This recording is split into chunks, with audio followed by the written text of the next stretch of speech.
My name is Shafeeqah, and this is my story in my own words.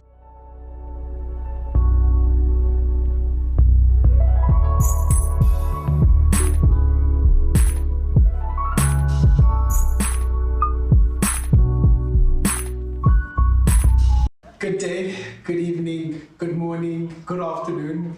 Thank you very much for joining us for yet another episode of the African Playbook Network with our series, which is My Story in My Own Words.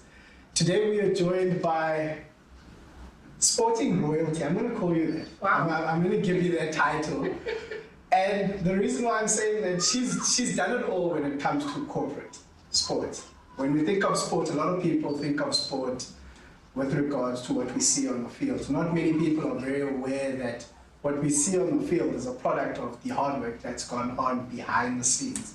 And a lot of the time, the marketing of the upcoming games and everything. And today we are joined by Shafeeqah, who has been involved in sports marketing for close to 20 years. It's been a while. It's been a really long while. I mean, you started off your journey, Shafeeqah, all the way back in as an intern. Right. Stories that we don't really hear much of as an intern, and you now sit within one of South Africa's most prominent sponsorship companies that sponsor sport. And before we get into your career and how you moved on, I want to get your opinion, because I did see you on LinkedIn, you did post about it. What were your thoughts on the Bafana game and the whole campaign at AFCON? I knew you were going to ask it, and I'm a very passionate advocate. Yeah.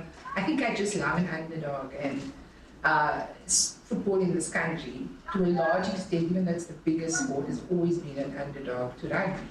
And I think I sometimes just get frustrated with the apathy around the team. And yes, I know they don't always perform, and we know all the reasons for why that's the case. But for me, a national team is patriotism. Like, you don't have a choice in the matter. So I think I'm really proud of them. I think what they put onto the field, barring not being able to finish one or two of the shots, but on the whole, I think we're very proud of what they've done. And I think for somebody in my space, to actually be able to see the fruits of the work that we've been doing for more than 20 years, obviously, to be able to see it on the field at that kind of level has been amazing.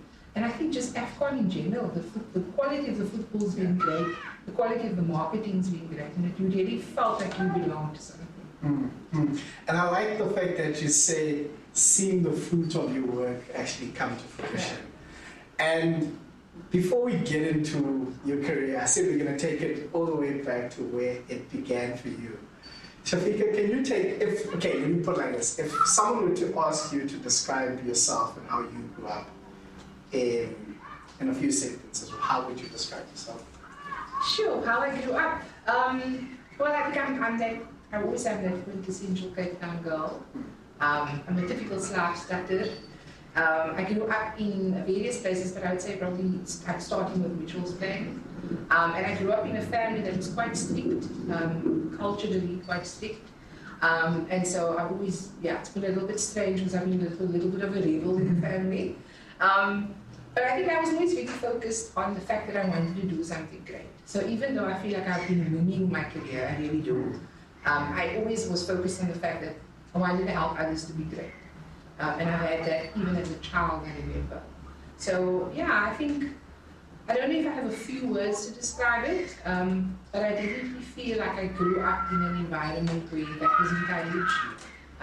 My parents weren't people who were well educated or wealthy by any means, but they definitely gave us the opportunities. And I now look back and realize, gosh, I didn't even see all the sacrifices they made.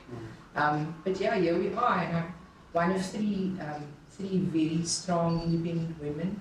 My siblings are amazing.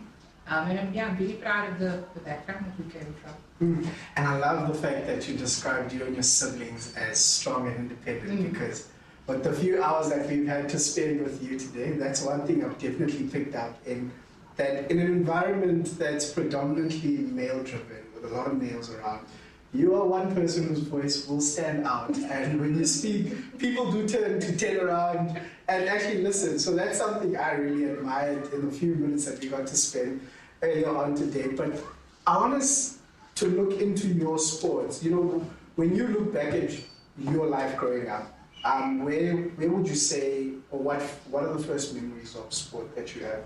Okay, so I started high school in 1994. And in obviously 95 was the World Cup, and I was the only one in my family who supported the Springboks. Everybody else, and we all know the history of the All Blacks and the coloured community and all of that. So I was the only person, and I remember when we won, running down the street with my flag, and I was literally the only one celebrating. So it was obviously, I think, there, and it's been so interesting because of the guys who I used to collect their pictures from the U magazine, and every poster I could find of Frans Opina and US van der Westhuizen and James Small. And I'm so amazed now that I actually have worked with almost all of them.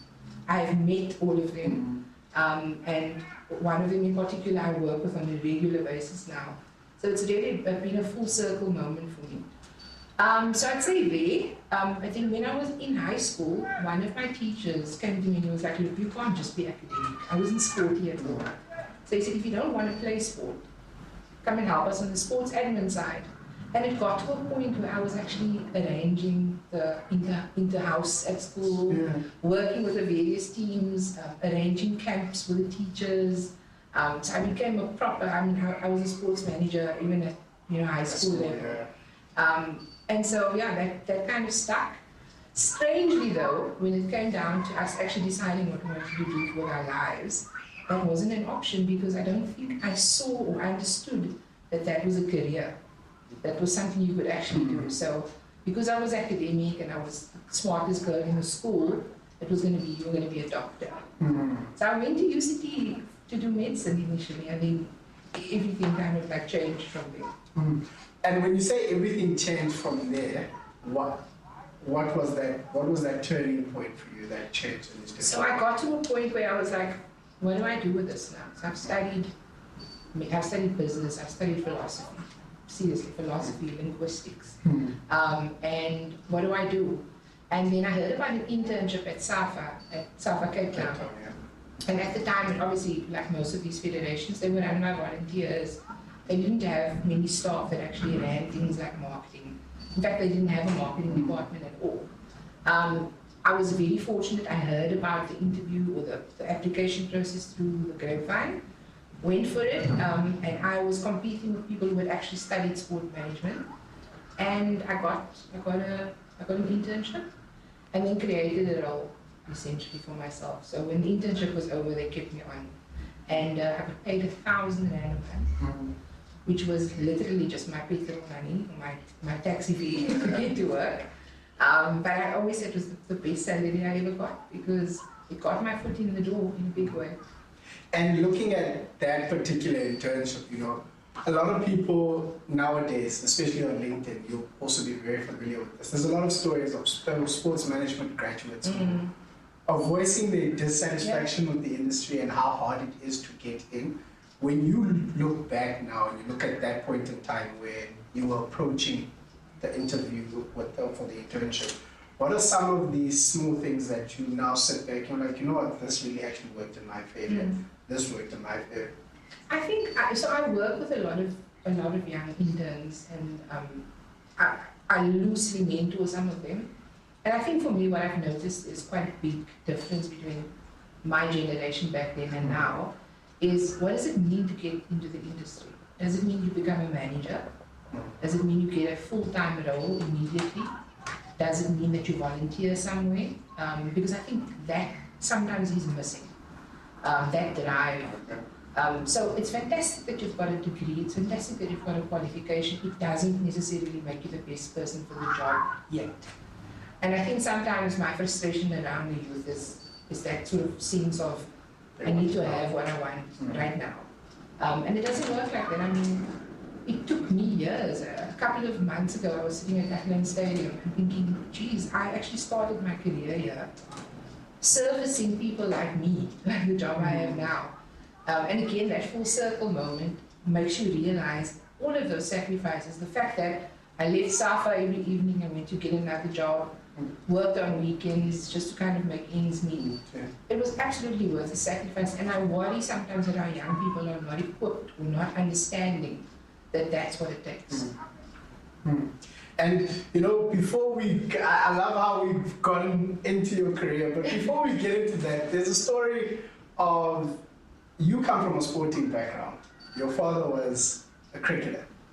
Yeah, I mean, he wasn't, you know, obviously things were different back then, but I've heard that my grandfather, actually my father's father, was an amazing cricketer. He had a nickname Mitchell, which apparently was some famous English cricketer of some sort. But obviously because of the situation at the time, they couldn't really take their careers anywhere. But my father was one of those guys who played everything. And so even though I've never been an athletic person, I was always exposed to it. We'd go and watch him play his office league after school, after work. We'd be at the rugby fields watching SK Roamers and Collegians and all of these guys with the rugby. We always had sport on in the house. And even though we didn't necessarily agree on the same teams all the time, that was the thing that my father and I connected on. And I was going to say, even he and my mother are of the first people I know who used to travel around the country with sevens rugby. I'm really amazed at the journey for you, because within the first 10 minutes for me, you've actually pinpointed something that I think I know I have also struggled with as a sports management graduate coming into the industry. I've had that issue of feeling of frustration of, I've got the degree, but I'm not getting into the spaces where I'd love to get. But you know, one of the things that's come with the podcast is really understanding that it's a process. It's all about the journey that gets you there. And you mentioned that for you, that process started all the way back in high school when the teacher came to you. Are there any other influential people or influential moments leading up to your internship that really drove you to get involved in the administration of sport? Yeah, look, I mean, I think if I had it my way, my first choice would have been football for the start. I think I was much more of a rugby fan at that point. But I mean, for me, it was like, I'm in there, you know? And I think, I don't know if they were necessarily influential moments, but I think I definitely feel like I've been pulled onto a path. Because there have been instances, obviously, like when I left SAFA, I went into an NPO space, working with children's mental health. And somehow I would always find my way back, whether it was using Munir Josephs to raise money by auctioning him off to women at a tea. So I've always tried to bring the sporting world into everything that I've done. And eventually, I even ended up at independent newspapers working on products. I put on direct access and various community newspapers. And so obviously, in the communities in the Cape, sport is obviously critical. And so we would often do activations and sporting events, and we would sponsor things. So I think that's also been quite cool in terms of my experiences, that I've understood what it's like to be a rights holder and a sponsor. I think the only thing that's been missing for me has been actually working in an agency, although obviously I've worked with many. Yeah. And you know, listening to the conversation now, and it's something that even in other conversations that I've had, is there are still parents out there who, when the child says, I want to study sports management, the parents are always like, where are you going to work? Who else has been in that space? And you know, to a parent who's still got the concerns of, you know, is the sports industry really professionalized for kids to start pursuing careers? What would you say to such people? Do you want my honest opinion? Yeah. Okay. So my honest opinion is, I don't think everybody should be studying sports management.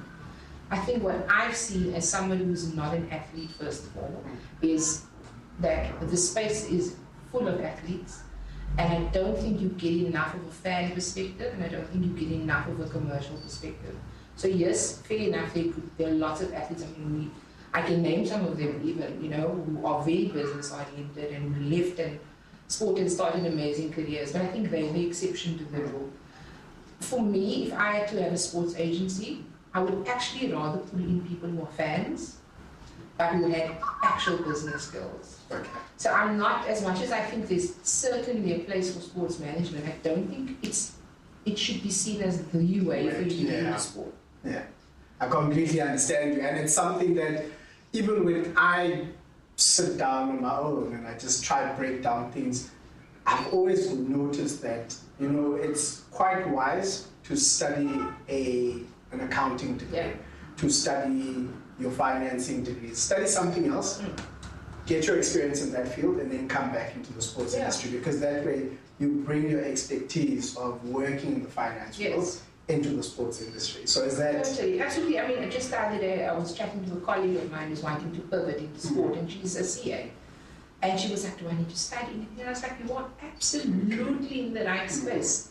So I said, start off as a volunteer. Find a federation, a local one, a club, anybody. Start off, use your experience to uplift them. Because at the end of the day, you want results. And that's why I said the internship thing was so important to me, even though I was being paid nothing. Because my next job didn't worry about how much money I got paid. They didn't care if I got 1,000 rand or not. They wanted to know if I had the experience to do the job. And so whether you did it as a volunteer, whether you did it in school, at university, you still have the experience, and you can use that to push you to the next paid job. Yeah. And you know, you put it very well, because these are thoughts that I sit a lot of the time, because I also said to someone, I think I might have said it on radio, that, you know, the sports industry in South Africa is very performance-based. We know from sporting on the field that when a coach does not win games, the coach is most likely to leave the club. But also from the business side of the sport, it's very rare where we allow someone to come into the business of sport without having seen what they've done. So that experience of starting somewhere, showing people that you can actually do something, goes a much further distance than a CV would when you come in and put your CV on the desk. And I want, you know, looking at your journey, you said that you started as an intern. As an intern, you then work your way into a permanent job. Yes. From there, you then leave to go work for an NGO, still getting involved with sport. And from there, you've had numerous roles with quite, on a marketing perspective, with Direct Access, First National Bank, and Engine. Yeah. You know, when you look at your career and the progression that you've had, how would you summarize it? I would say nothing is ever wasted. That's how I would summarize it. So I mean, I went into this role, into the sponsorship role at FNB now, and it's probably the first time I've ever specialized. Every other role I've had, even if I came in as a specialist on, let's say, CSI, eventually I would take on other roles. I've always been more of a generalist, jack of all trades kind of person. And at times I thought, geez, you know, like I spent all this time learning financial education, or doing financial education programs. I spent all this time in CSI, developing farmers, micro farmers. Like, what am I going to do with all of this? And I swear to you, every single thing has been helpful. So when I do programs for my varsity players, I have such a deep understanding of the financial education they need. I have a deep understanding of how the PR industry works, so that I can help them with that. Other than just obviously using those skills in my day-to-day. So I think for me, I always tell people, just learn. Whatever you need to learn, whatever interests you, whatever skills you can accumulate over time, take it. And from an academic perspective for you, this is some of the things that you might have caught me doing my research on, was you've got your BCom in marketing management. You then continue to do your postgraduate diploma in management practice, specializing in business administration, management, and general management. And then you also had your diploma in digital marketing. That's the one I want to actually speak of. You know, how important is that qualification in this day and age where social media is everything? Yeah. So again, I think it's important for you to have an understanding. And I mean, I always tell young people now, I literally used to fry samosas for SAFA's events. I used to pack my own chairs. I used to do my own branding. I think it's important that even if you aren't specializing in anything, I think it's key that you understand how things work. And digital marketing, you can't do without that now. So I think even if you aren't going like super deep on it, you need to understand it. And more importantly, I think it's the experiential aspect of it. So I spend an enormous amount of time on social media, and it's not for fun. It's literally, so I'm learning what other people are doing. I'm trying to understand the trends.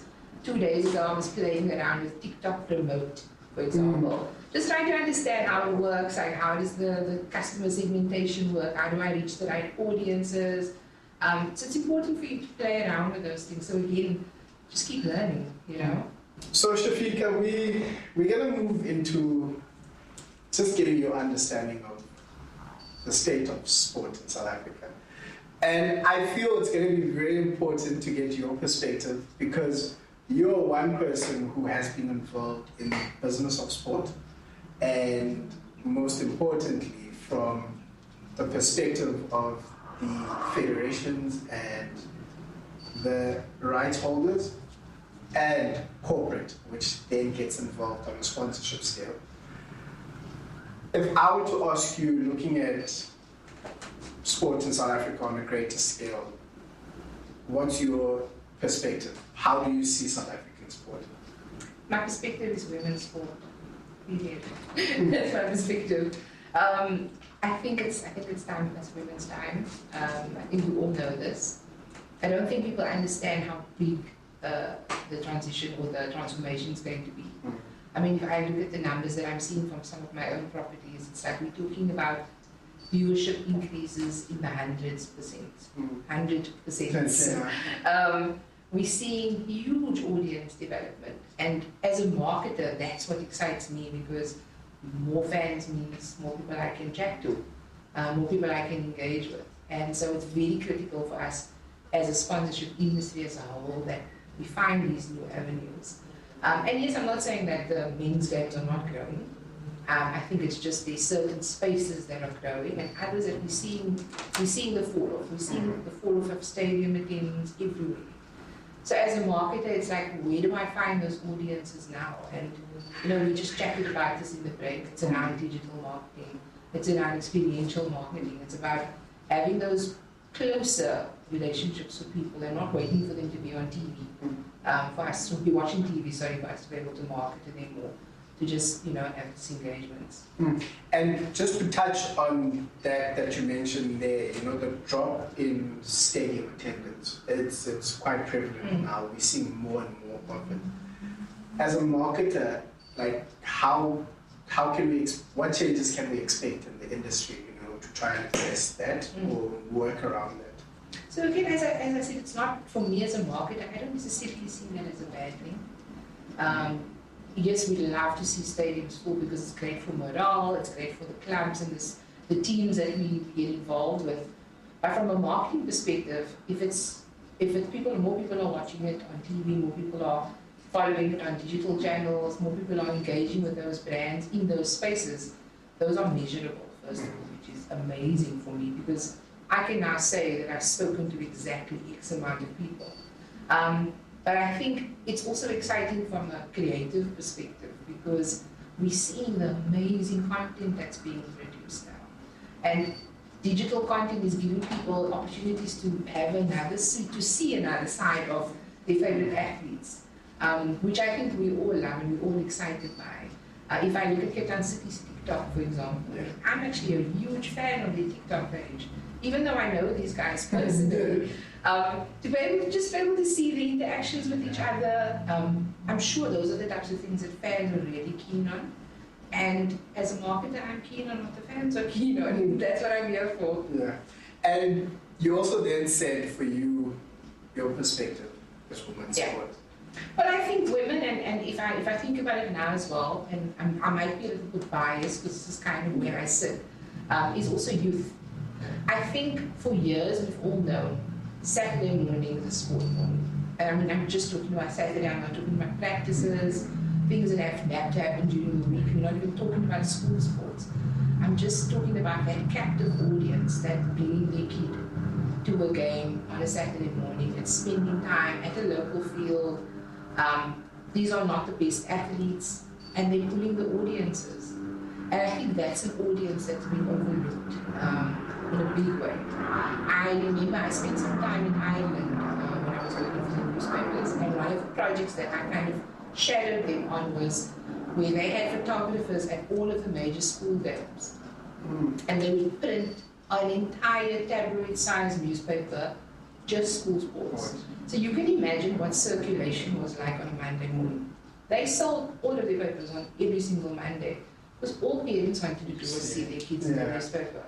And I think as a corporate world or as a marketing world, we are missing out on those opportunities, not harnessing the power of youth sports. And similarly with women, I definitely feel like on a spiritual level that the world is obviously changing. People are becoming more, they're looking for a different kind of energy. And I think that's what we see in women's sports.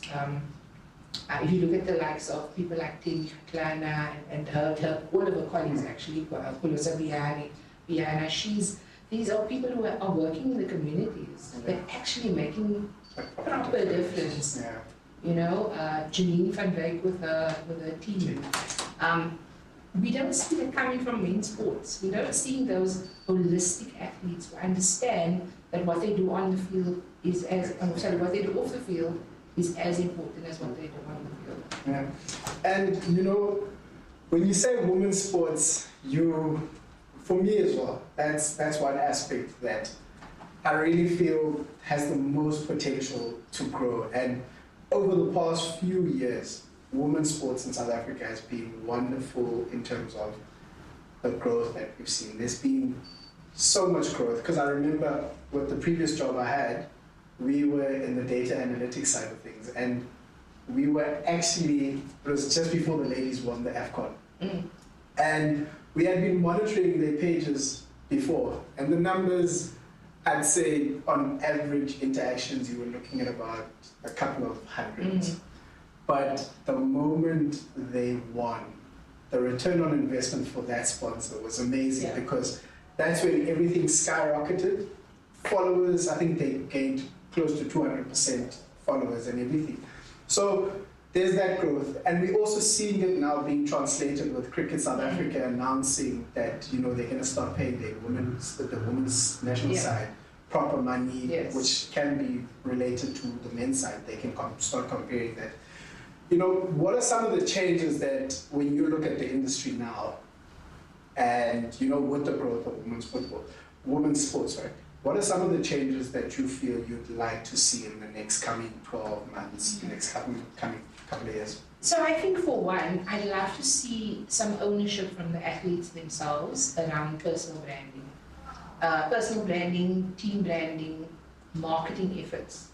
I'd love to see the federations come through with better campaigns for these women to harness those, you know, those special qualities that women's sport has in general. That camaraderie, that you just, I don't know, it's just on a different level to when you compare it to men's sport, because I've been on both sides, and are we doing enough around that, you know, as an industry?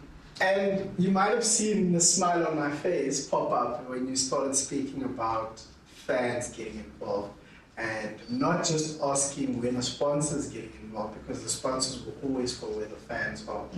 You know, jumping into your knowledge of 20 year experience of the sports industry and marketing in particular, you know, when you look at the landscape of South African sporting landscape and the sponsorship of it, what are some of the things that you think we really do need to address as fans? So firstly, I think I needed to stop emphasizing the 20 years. That's done. Please don't remind me.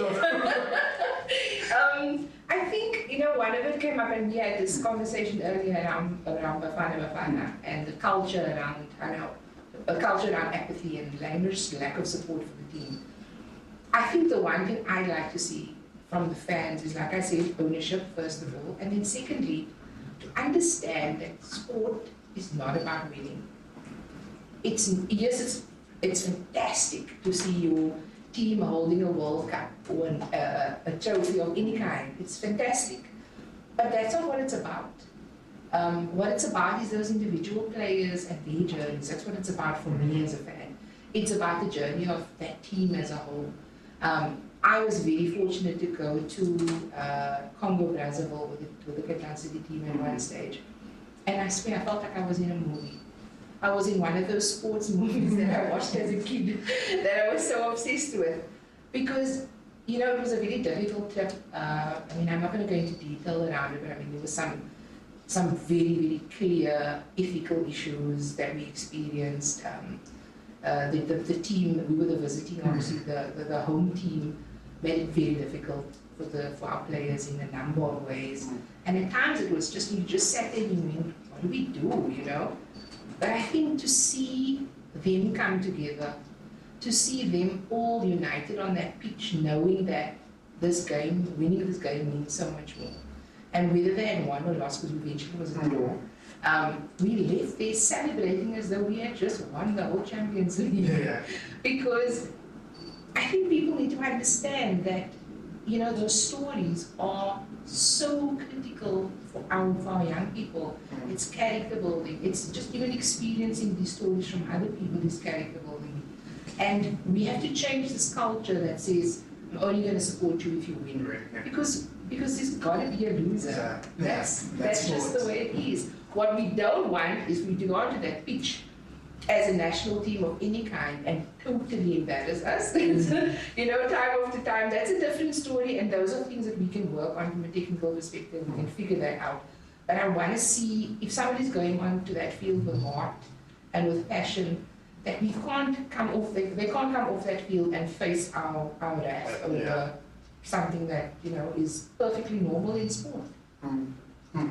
And you know, after having done my own analysis of sport and just trying to break it down, I think a couple of years, it was just before, it was actually during COVID. During 2020, I did my own research, and I found that for one of the most, not success, I'm not going to say it's successful, but one of our most professionalized sporting federations, which is rugby. Having a look at their financials, you get a clear indication, and you can actually even open up football financials. When you look at the financials, you will definitely understand one thing, is that broadcasting and sponsorship is one of the biggest revenue drivers for all sporting codes. And that's a common theme in South Africa, because we're not as fortunate as your European-based teams who can say they make majority of their money, or they make a certain amount of money from shirt sales and stadium attendance. A lot of the time for South African sporting teams and federations, it's the revenue that comes from the broadcasting rights and sponsorships.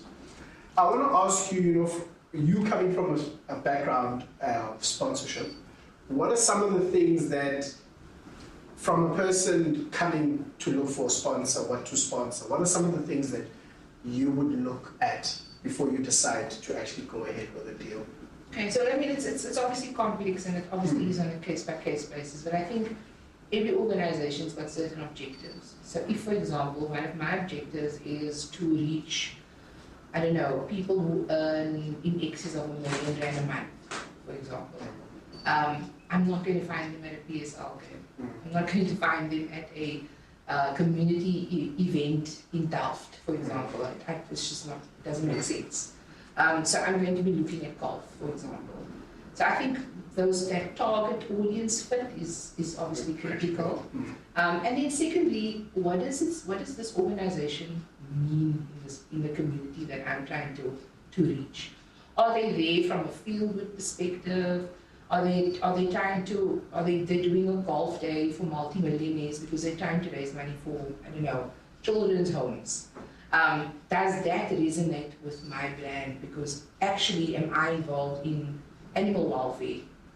You know, so there's all of those aspects, and then I think also just flexibility and an understanding of what it is I'm trying to achieve as a marketer, as a business.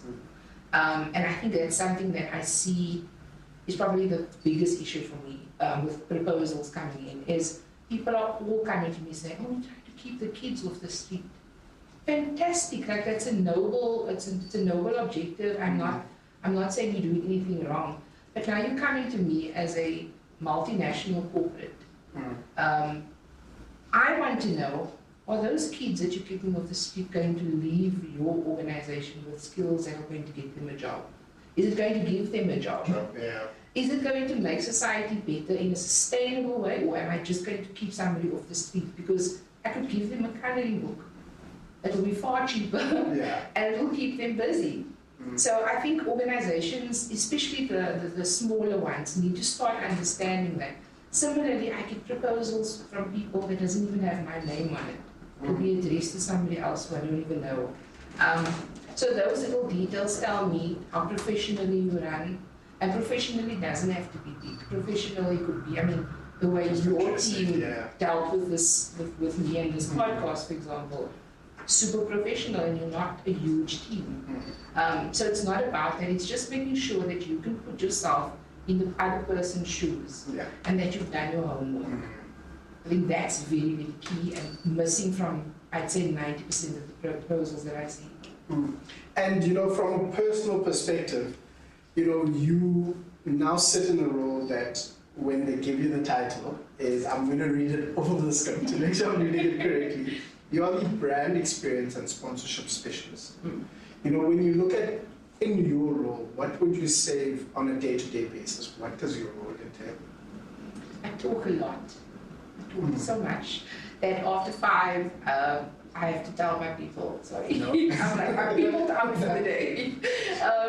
I talk a lot. It's really much relationships. It's building relationships inside the business, because I think what people don't understand, obviously, in a corporate environment is you have internal people that you need to also sell things to, but you have to maybe sell an idea. So, for example, a lot of the work that I do around on youth sport is in the varsity space. So it is finding those opportunities in the varsity space where I can say to a product in F&B, wouldn't you like to come on board and, you know, get involved with Fans That Rock, for example, or, you know, and it's finding those things and then selling the idea to them. Obviously, again, making sure I'm understanding what they're trying to achieve. So a lot of that happens, and then I work with my agencies, I work with the Cape Town City guys, and these things are ongoing. So just because Varsity Cup's starting on the 19th of Feb doesn't mean that's when the work started, obviously. It's been months of this. I run lots of meetings and lots of status updates with different teams on different projects, and it's a lot of juggling. I'm a great juggler, so I love that. And I think in between all of that is being, and we alluded to it earlier on, that networking around trying to understand what's out there. Just earlier on, for example, I met somebody who's a fan of the club who runs life coaching and business coaching for athletes. So already my mind is going, you know, how can we work together? Where can we fit in? Because that for me is the answer to networking. It's you have to help each other. And you have to find those win-win situations. Otherwise, what's the point? You know, it's just another person on your LinkedIn. And I want to actually put you on the spot with this one. When do you allow your brain to switch off and stay away from sport? I actually do quite a bit. So I don't, for example, actually watch any sport, well, when you say live sport, for fun anymore. It's just unfortunate, like it's not going to be fun for me. I'm going to always have people there that need to be spoken to, or my brain's just not going to switch off. But I do watch a lot of sport in my actual job, so I don't really feel like I'm missing it. And then I watch, I mean, the only thing I'd say I watch on TV really is Formula One. I'm a huge Formula One fan. And which team do you support? I'm not sure anymore. Okay. So I think you have some sense now. You've got the answer there, sure. It's a difficult one because I literally bought Mercedes sneakers last year. And so I'm a little bit disappointed now. I'm going to have to get some red spray paint.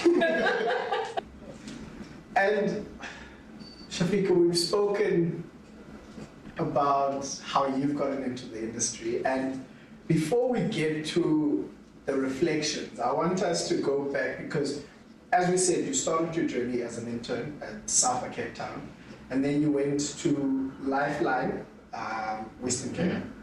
You then moved to the Cape Town Festival for a year, and then you were at the independent newspapers, and then here's this point. You went to Engine as a regional promotions executive, and after that you went to freelancing.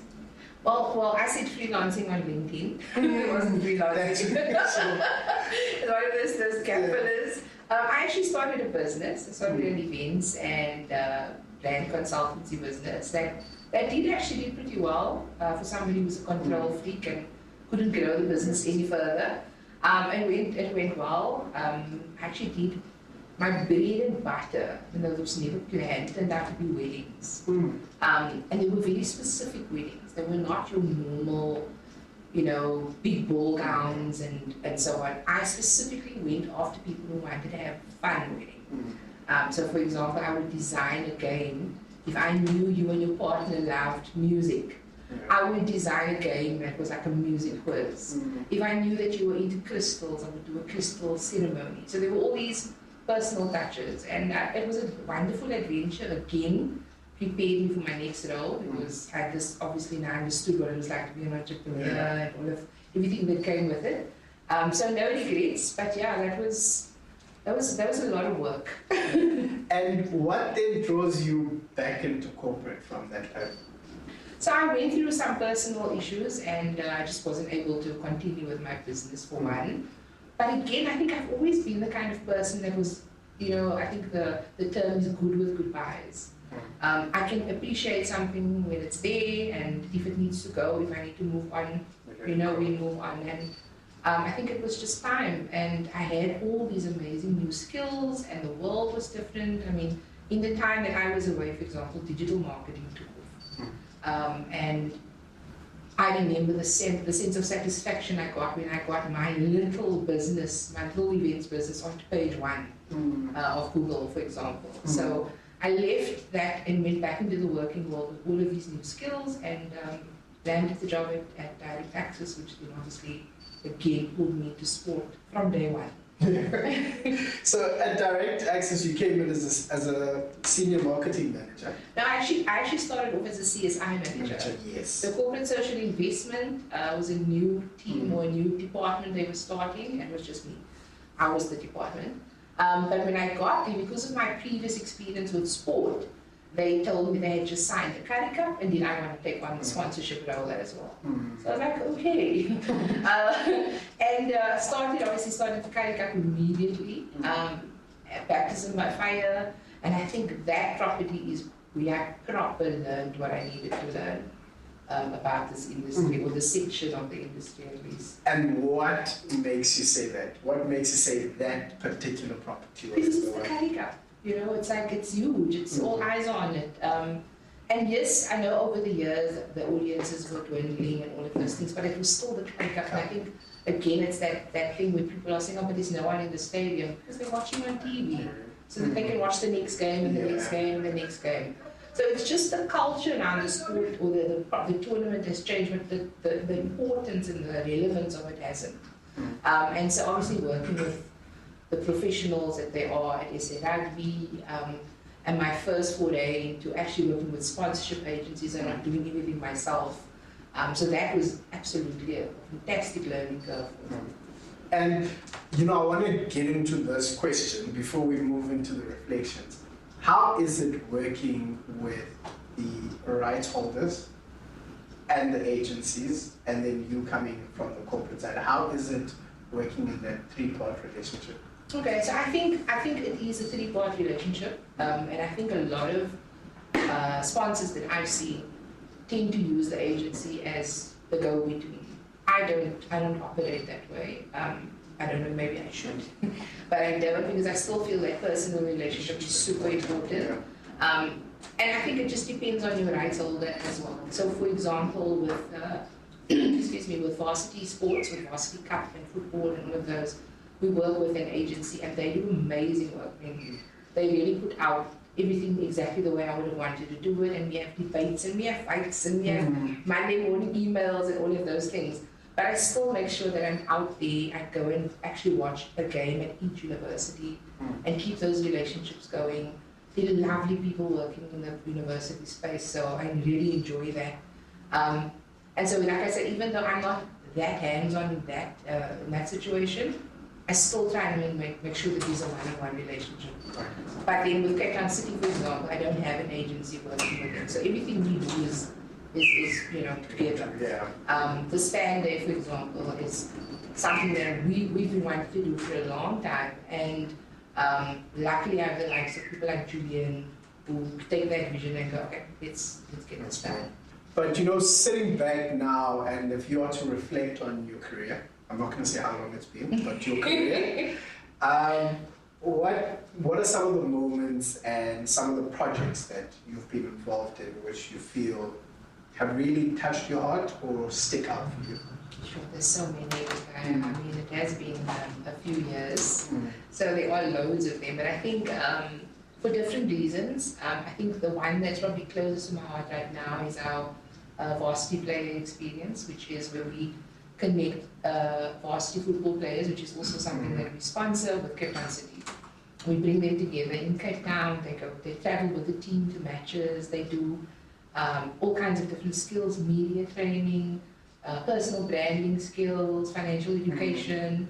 And so again, for me, this is about developing a holistic athlete who understands who they are, understand what they need to do to get to the next level. I'm very passionate about that. I refer to the youth that I work with my babies. I probably shouldn't, but that's how I feel. I'm very protective of them as well. So yeah, that one's really special to me. Another one I did at Direct Access was we developed our own walk for Rising in Hunger at the time. And it was really cool because how we positioned it was for every entry, it fed X amount of people. And so instead of us trying to raise money, we were raising meals. And it was very special. I mean, unfortunately, we only did 1 year of it before COVID hit, but I really thought that was going somewhere.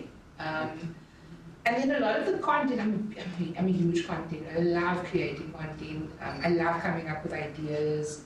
And so, for example, I don't know if you remember the launch content video that we did with Cape Town City with Direct Access, where Benny was in it. Oh, yes. So the whole concept was they come into our office and they integrate with us. And so, for example, you had John Kamita sitting at reception and all of those things. So those kinds of moments I love as well, because again, it's a way of us connecting people and giving our staff at that time, because nobody was an actor in it. They were either a Cape Town City player or they were a Direct Access staff member. The way that got us buy-in from staff, they all wanted to go to games, they all wanted to be at every single event that we did with Cape Town City. So I love that. I mean, I don't know, I think I've just met so many people over the years, and again, being able to use my platform and use my networks to help them to get further, that's been such a joy for me. And I'm going to go back to the first project that you pulled out, because even for me, I'm yet to see anybody else do such an amazing project. The project with the Varsity Cup players, Varsity sports players, coming into the Cape Town City space, getting that experience of what it feels like to be within a professional team, and also getting that exposure of learning how to brand themselves, because athletes at the end of the day are a brand themselves. I want to ask you, how did that come about? How did that specific project come about? So I do think my gift in my career has always been that I connect dots. And so we have limited budgets. I mean, people always think corporates are like these bottomless pits of money, but it's not. We have really specific budgets. And so if I can find a way to leverage all of my football properties in one go, why not, It gives me that, again, that accessibility, the integration between the different levels of athletes. And we create a family, we create natural ambassadors for our brand. So for me, I just think it's a win-win. When I sat with some of them, I've worked with a lot of athletes over the years, when I sat with particularly footballers and I compared them to rugby players, and I mean, we all know the reasons for this. There's a huge gap in financial understanding of their finances, and there's no sense of how to manage it and to build wealth from what they've earned. And unfortunately also we find that a lot amongst athletes who are of colour, because I don't know where it comes from, but the first thing they want to do is buy a fancy car. So for me, that's always been something that's bothered me. And similarly, the world that we live in now, I mean, you spoke about the future of sponsorship earlier on. The future of sponsorship is no sponsorship. That's my personal opinion. The future of sponsorship is athletes or teams are going to be self-funded. There's so many avenues for them to make money, including things like content. I know of one women's football team, I don't remember the name, in the States, who have basically run the entire club just off money from content and fan subscriptions, things like that. So I definitely think that's where we're going. And so I want these players who go into the world to know that there are other things they need to do. I want them to, I mean, I had one of the players look at me like, when we were doing the personal branding workshop, and I said to him, why do you look like that? And he's like, because I'm a football player. I'm not a marketer, I'm not an accountant, I'm not all of these things that you want me to be, and I just want to play football. And I said to him, you can absolutely play football, go for it. Like you can play football for whoever you want to, but if you want to make money of football, if you want a career beyond football, you have to do these things. That's just how the world works. You know, Ronaldo is not Ronaldo just because he's a great player. It's because of everything else that he's done. Yeah, no, that's true. And for me, when I saw, because it's not this year, because I only started speaking to you about this year, but I noticed a couple of years, I think it was 2 years back when you guys started it. And when I saw it, I was like, wow, nobody's thought of this. And this is so important because one, you teach the person about how to use social media, how to present yourself as a brand. You teach a person about financial literacy. And as you've said yourself, that it's a conversation that players do come out and say. And I had someone as well, when I had another previous interview on radio, where someone said that was an issue that they struggled with in their teen years. And, you know, there's so many stories, especially among football players, where after a player's retired, you'll see stories of how much suffering they've gone into after their football careers ended. And that's one thing I appreciate, and I do want to voice it out on this platform, that as a community, we really appreciate such initiatives because they go beyond the sport, as you said. And as a person who's very passionate about the industry, it's also something that I'm like, if other people can copy it, it's not a bad thing. No, it's a good thing. Please do. And we're getting to many more people. And I also want to ask you, because you also mentioned COVID, and COVID came in and it did hinder the Walk for Hunger. Yeah. I want to ask you, you know, from a sponsorship perspective, how much disruption did that period cause?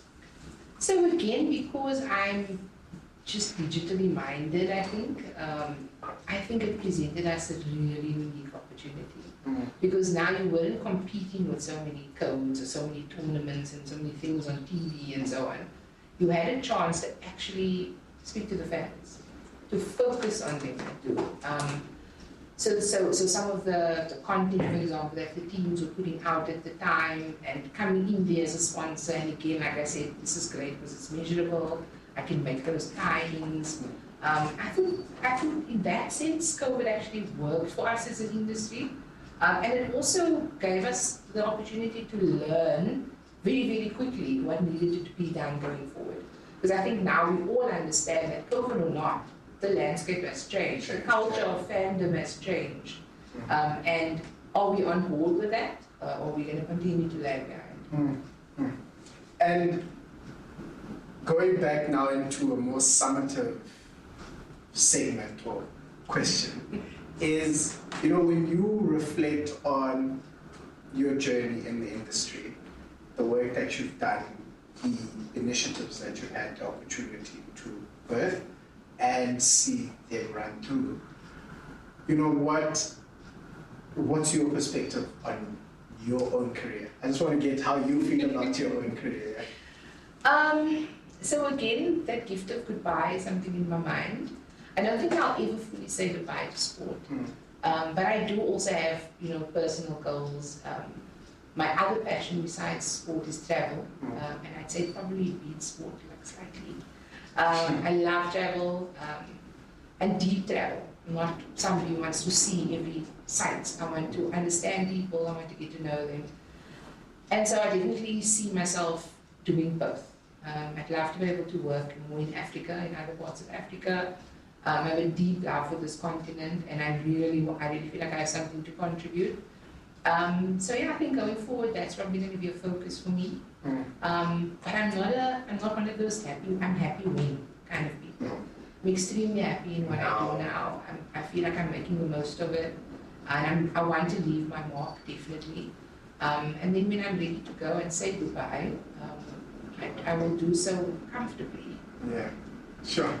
I think that's something I'll probably pick and write down in my own book, is just learning to be happy to say goodbye, because I do feel personally, I am a person who tends to hold on a bit too long. And Shafeeqah, as we sum it up, I want to ask you, when you look at your journey in the sports industry and everything that you've done, how would you say the sports industry has impacted you personally and your personal growth? There has to be something to be said about being surrounded by greatness every day. Yeah. I'm surrounded by people who are literally putting their bodies on the line, people who are volunteering in these spaces as well. So not just the athletes, but the administrators as well. And then even the fans and their passion. I think it would be very difficult not to be impacted. But I've always been comfortable in that I see myself as an enabler of greatness specifically. And so when I think I see magic in people, and when I found that magic, I am relentless in making sure that you reach your potential. And so that doesn't often leave time to sort of focus on your own potential and your own greatness and your own growth. So anything that happens is kind of incidental, but at that point it doesn't matter, because it just feels like, that saying, takes a village. It feels like I'm part of a village, and that somebody else is going to take over when when my step is gone, and somebody else will make sure that it happens. So I feel deeply impacted, if that answers your question. It does. And just to ask you, when you look back on your life in general, what is that one piece of advice that you've received from someone that's really stuck with you and that you still hold on to today? I think the teacher who got me involved in sport in the first place, he said to me, don't be a square. I think what he meant was like, have fun, don't be so serious, don't be focused on your books and all of those things. And I think anybody who's worked with me would know I'm extremely joyful, to the extent that people sometimes meet me and think that I'm not smart, because I'm very playful. But I love surprising them, and I love the fact that I don't do anything and not have fun. So absolutely, there's lots of time for seriousness, there's lots of time to focus, and those things are important. But if you're not enjoying what you're doing, you're not going to bring that your full self. And before we get into the question from our previous guest, you do mention the teacher that got you into sport. Do you still remember the name? I do. He's still my friend on Facebook, actually. Okay, I'm going to put you on the spot, and I'm going to ask you if you are to look into the camera, and if you were to share a message with the teacher on your journey and them helping you get onto this journey, what would you say to the teacher? Naomi Abrams, I know I've said this to you before, but just thank you. Thank you for taking me from a shy girl who thought the only thing she needed to do was be good at academics, and for giving me an opportunity to see another side of myself. I appreciate you. Sure. Thank you. Thank you very much. We really appreciate you, because you have unearthed one of the shining stars in corporate South Africa that really brings out the best in sport. I think, and I say that deliberately because the initiatives that you've earthed go beyond the sports industry. Because a lot of people, when we think of sponsorship, we think about money being given to a federation for them to continue with their operations. Very rarely do we then ask, what is that sponsorship doing for the players? And that's one thing that I love about your brand, is you go beyond that interaction on a boardroom level. you have that interaction even with the players. And that's something that we've witnessed today with the players. Everybody will come say hello to Shafeeqah. Like all of them. After the game, even the celebrities, they would come say hello to you. And I think for me, that speaks volumes to the person that you are, the relationships that you build with people. It's truly special. And I think you're one of those people that if anyone wants to learn about sponsorship, I think you're that one point of reference that they need to get in contact with. They need to follow you on LinkedIn just to also learn the people, the relationship side with the people, because sponsorship really does go beyond the financial transaction between the two entities. And Shafeeqah, before we wrap it up, we've got our magical book. It does say it's all good, so don't worry. The questions are going to be good for you, but you know, we've got a question, we've got the segment where we get our previous guest to ask our next guest, without knowing who it is, a question. And your question comes from AJ Spearingshoek, the South African women's indoor hockey coach. Can I say anything? Hi AJ, I miss you. Sure, and his question that he has for you, he says, what do you want people to remember you by? Wow, that is an amazing one. I think I want people to say that I use my free-spiritedness and my holistic thinking to impact their lives and to make them great. That's what I want people to say. And that I was funny and beautiful as well. That would be nice. And you know, when you say funny and beautiful, I noticed when we had this conversation, there's that one hand which I've been asked to put on camera. You can put it on the mic stand. Okay. You can put it on the mic stand. Yeah. So they'll get it going. So there's definitely some. Yeah, but remember, I also told you why I think women in sport are single, because we know too much. Yeah. Basically. And you know all the tricks that they have to bring out. So guys, if you have seen your angel, please get your story straight, because she knows every trick in the book. I do. Shafeeqah, thank you very much for firstly accepting our invite, and also secondly just sharing your story with us. We truly appreciate you taking your time after such a long day just to sit with us and share your story. And from the African Playbook Network, we wish you all of the best going forward. We look forward to seeing some of the amazing work that's still to come from you. We know before you head off into fulfilling your passion for travel, there's still a lot more that you've got for us in the pipeline. And from the African Playbook Network, we want to say to you, you've got a fan in us. We'll always be there supporting you, rooting for you in the back corner. And we wish you all the best, and thank you very much. Can I say thank you to you? Sure. Yeah, I want to thank you. Just a little bit of time I've spent here. You guys are so passionate about what you do, and I think it's really important that people understand the people behind the sport, because it would have stopped somebody like me from going and studying philosophy when I could have gone straight to a sports career, for example. It's so important. People need to know that there's a village.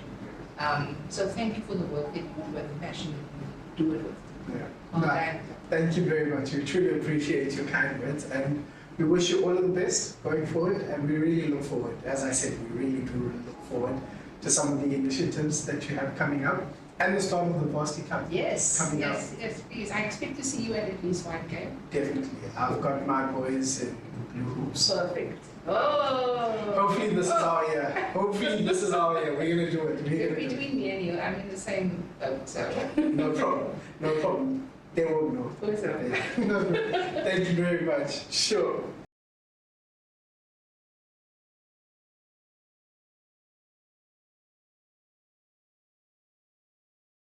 Hey guys, thank you very much for joining us for yet another episode of the African Playbook Network in our series titled My Story and My Own Words. Thank you, for subscribing, guys. Please don't forget, if you haven't subscribed, do hit the notification bell. Where is it? Is it done? Yeah.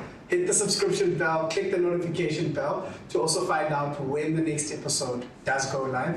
And yeah, please don't be afraid to follow us on LinkedIn. We're on all social media platforms, LinkedIn, Instagram, Twitter, Facebook. You'll find us on all of the platforms. And you can also just find a bit of some behind the scenes content there just to keep you entertained in between the episodes. So if you really did enjoy this conversation we've had with Shafeeqah Isaacs, please let us know in the comments what particularly you enjoyed, and let us know where you're watching this episode from. And share your insights with regards to anything. We're more than welcome to your feedback. Thank you very much, and see you soon.